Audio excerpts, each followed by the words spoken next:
We all have a picture in our minds of how our lives will unfold. We envision careers, families, and most importantly, the love of our lives. I was no different. I had it all planned out, or so I thought.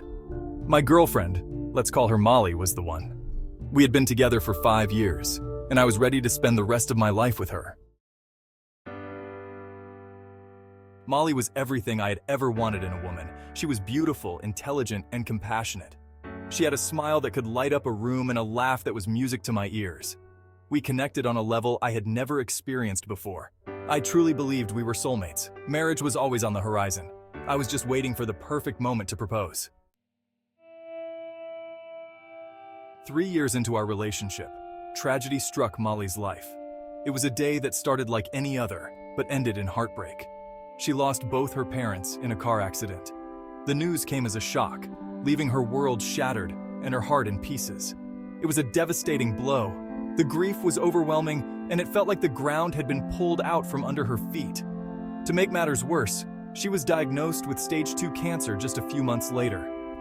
The diagnosis was like a cruel twist of fate, adding to her already unbearable pain. My heart broke for her. Seeing the person you love go through such immense suffering is indescribable. I felt helpless, yet determined to be there for her. I vowed to be her rock, her shoulder to cry on, her everything. I knew that she needed someone to lean on, and I was ready to be that person. I put my own life on hold to care for her. My career, my hobbies, my social life, all took a back seat as I focused on supporting Molly. I drove her to chemo appointments, cooked her meals, and made sure she had everything she needed. Each day was a new challenge, but we faced them together and held her hand through the pain. The treatments were grueling, but we found strength in each other. Our love became a source of resilience. Our bond grew even stronger through the ordeal. Despite the hardships, we discovered a deeper connection, a love that could withstand anything. We learned to cherish every moment, to find joy in the little things, and to never take each other for granted. This journey, though filled with sorrow, also brought us closer than ever before. Our relationship was a shining example of love and resilience, or so I thought. Looking back, there were subtle signs that something was amiss. Molly became increasingly withdrawn. She spent hours on her phone, scrolling endlessly through TikTok. I brushed it off as a coping mechanism. She was dealing with a lot after all. I had no reason to doubt her love for me. I trusted her completely.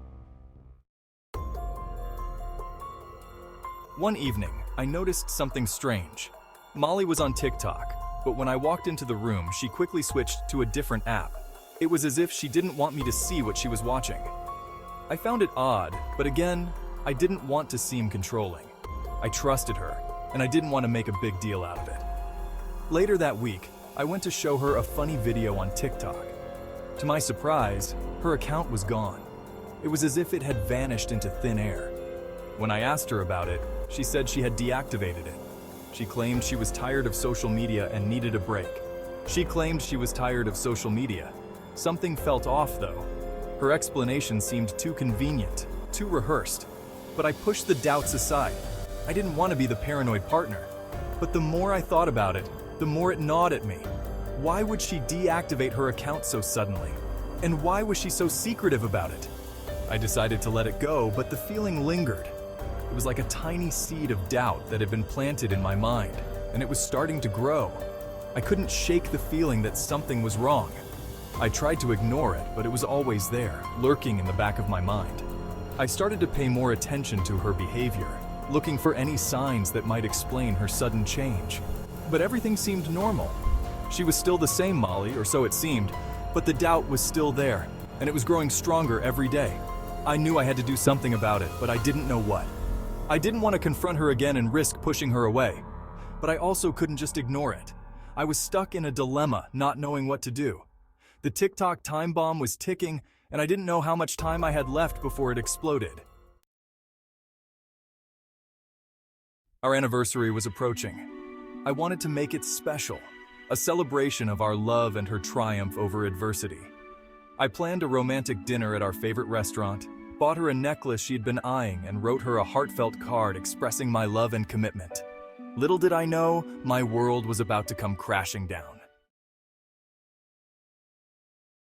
My mother, bless her soul, has always had a sixth sense for uncovering hidden truths. She could find a needle in a haystack if she set her mind to it. Her knack for uncovering things has always been both a blessing and a curse. She would often find things that others would prefer to keep hidden. She called me on the morning of our anniversary, her voice trembling with a mix of anger and sadness. I could tell something was terribly wrong. Her words were like a punch to the gut. She had stumbled upon Molly's TikTok account. It was still active, and what she found there was nothing short of a nightmare. Molly had been posting videos with another man. They looked incredibly intimate, sharing moments that should have been ours. My blood ran cold as I watched the videos. The man in the videos was someone I had never seen before, but the way they looked at each other, the way they touched, it was clear they were more than just friends.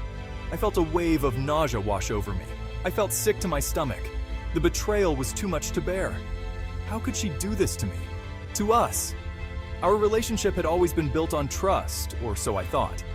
I confronted Molly that evening.